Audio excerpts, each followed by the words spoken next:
Well, to put this into perspective, I have the convener, SolarX Nigeria, Sydney Akinmoladun, is here with me in the studio. Thank you very much for joining us on the show. Thank you.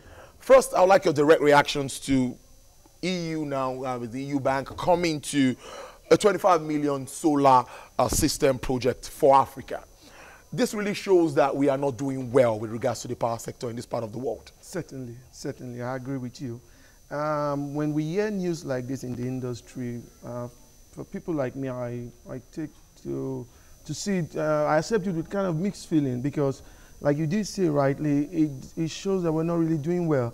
I keep saying if we depend on, the Western countries for aid and things like this, we won't go anywhere. Mind you, when they talk about things like this, it's not even really building local capacity. This money is not coming to us directly. It's coming to a company called Delight, that money, for me, only translates to, just giving us aid and taking the money back.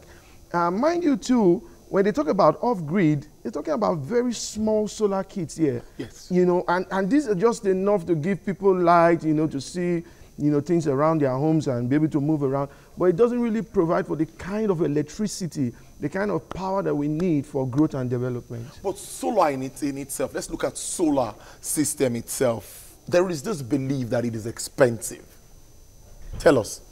Let me say this. Before now, it was. But now, I should say, in Nigeria, we should be having cheaper solar components, cheaper solar installations, but that is not the case. Reason being that, number one, a few days ago, we had news about the customs, increasing the tariff on solar imports. We're going to talk about that. Good. See, these are things and factors that affect the price of solar. Globally, solar panels, solar modules are coming down. Globally, things are getting right, but we're still not getting right in Nigeria. Government needs to do much more than talk. Okay, let's take this break now, and we'll be back. Take a break. We're back on the show. Stay with us.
Well, thank you for staying with us. We're looking at EIU's investments as the European Investment Bank that's looking at what they're doing in Nigeria, in Africa. Yes, 25 million US dollars. That is not small money in any form. Well, like you said, the money might not really get directly into the country, but you were talking about solar. My point was, many still believe that it is on the high side. Getting the solar panels, connecting, getting the batteries. I don't know if you just tell us about these installations and why people still believe it's on the high side. Typically, a solar system will have solar panels, will have the inverter, will have the batteries, and of course some other components. The solar panels, which of course are major components of this system, we still don't have local manufacturing plants here that produces them. Maybe a few coupling or assembly plants here and there, but we need more, we need manufacturing plants here. We need to produce the batteries here. We need to have technology skills transfer capacity here. That is the only way we can get the price of this thing down. But if we still continue to depend on import, we still continue to depend on the countries from Asia, from Europe to give us these things, we will still have the price not affordable by the ordinary man. Because, you know, you talked about it now, you said this kits, that's the solar kits. Yeah. They are even just, they could just give lights, maybe to charge your phones, put on your TV. But you know, the Nigerian factor, we generate less than 4,000 megawatts for 180 million people. Yes, that's so that means there's some areas that don't even have supply at all. Totally. This would be a welcome development for them. Yes, it is. I agree with you. I mean, far back in the rural areas, the people who haven't seen light, they've never been connected to the grid at all. This will be good for them. I mean, children in schools, farmers, local entrepreneurs can have, you know, electricity to do their businesses. But again, from statistics, it shows that penetration of energy, you know, into the rural communities, especially in Africa, Nigeria in particular, it's about 35%.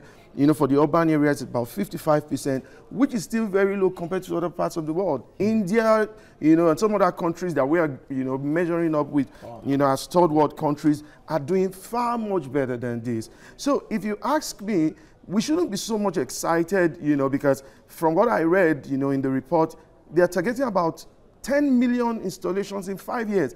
That's still a very small figure compared to, you know, the 5 or 6 African countries that they have marked for this project. So for me, yes, it's a welcome development, but we need to go much more than that. I still say, and I'll keep saying, the mini grids are still the better, you know, systems for Nigeria, because, I mean, small businesses can tap into that, you know, small farmers, small farm business owners. Yeah, can tap into that, but not the small kids. That in itself can just provide for me like a drop in the ocean. A drop in the ocean, but they say little drops of water. Well, yeah, we will get there someday. Okay, now, why are we not building capacity? Why are we not transferring knowledge? When we talk about transferring knowledge, we're talking about local content. Why can't we get our people involved in this? I know of metering. I know some Nigerians are getting involved in coupling and some of that. Yes. What is happening in the solar space? Why are we not taking advantage? Good. If you ask me, it still falls down to the fact that government hasn't really created the right enabling environment.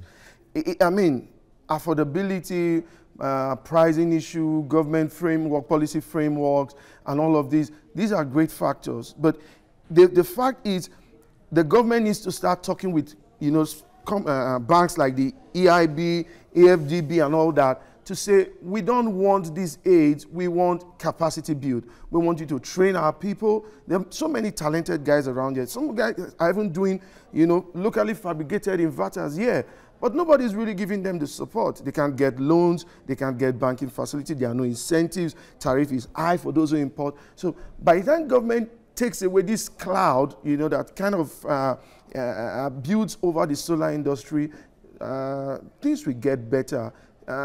Of course, you know, again, recently they were crying about the minimum wage. Government says they're going to increase it. I still say it, for a man who hasn't fed himself, you're telling him to pay extra for electricity?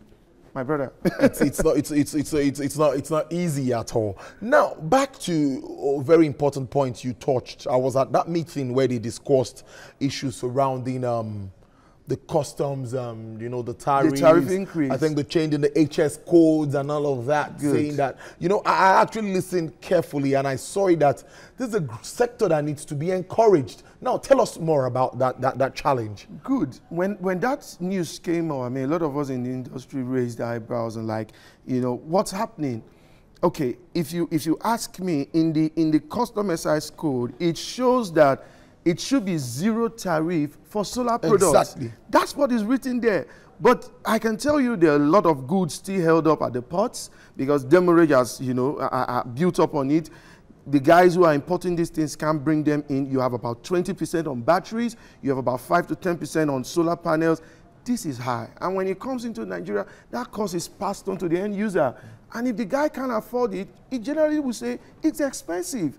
And that in itself just affects the total, you know, power sector in Nigeria. So I'm calling on the president. I'm using this, you know, medium. I know he's here right now in Lagos and all that. They should, you know, prevail on the customs authority to get this riff off. give enabling environment for those who are bringing it at the moment, and see how we can, start maybe from assembly to getting to manufacture these things here in the country. I know clearly that this administration, through the Minister of Power, Works and Housing, Babatunde Fashola, has talked so much on energy mix, and I think solar should be part of what we are thinking. Yes. We're looking at wind, yes. we're looking at biomass, all other sources, small hydro systems, and all that. Now, have you maybe coming up in a group, have you had proposals, have you sent proposals to government? Are you partnering with government in any form to actually put this solar system, or put this, let it be part of what they're going to, when it comes to the power sector development, let it be like solar will also be one of the options they'll be looking at. Is there any move to make that work?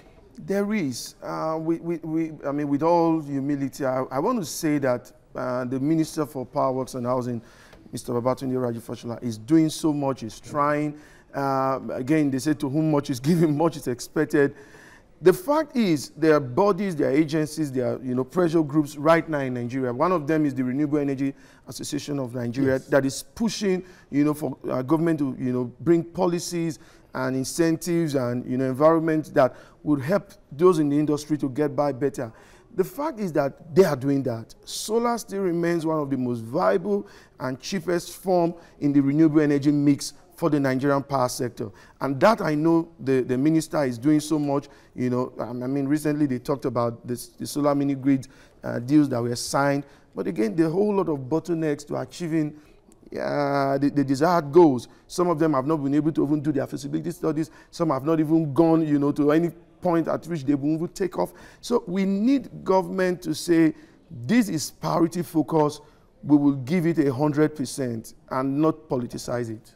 Indeed, not politicize it. And solar, clean energy, something that everybody really needs. We don't need all these generators, and the advantages of solar sincerely really overrides when it comes to the other sources. Now, how has business been? Tell us now, generally, how has it been, looking at, because I could call you, I think you're more than an SME now, you're not an SME, but just tell us, how has the solar business, has it been in this part of the world? It is growing, but not at the rate at which we want it to grow. There's still a lot of skepticism, in the Nigerian populace, whether they should go renewable energy or not. People still find it expensive. Like in the industry, there's what we call the pay-go system, where you get to pay as you use. Some people are offering these services, but again, when it comes to the loan facilities that are being taken to finance these things, the digits are still on the double side.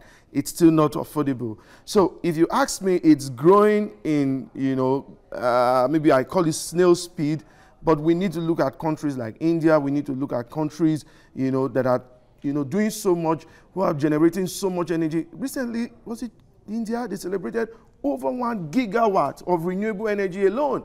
We are just talking about, about 50 or 60 mini grids that are built around the country. So business is good in a way, but it can be better.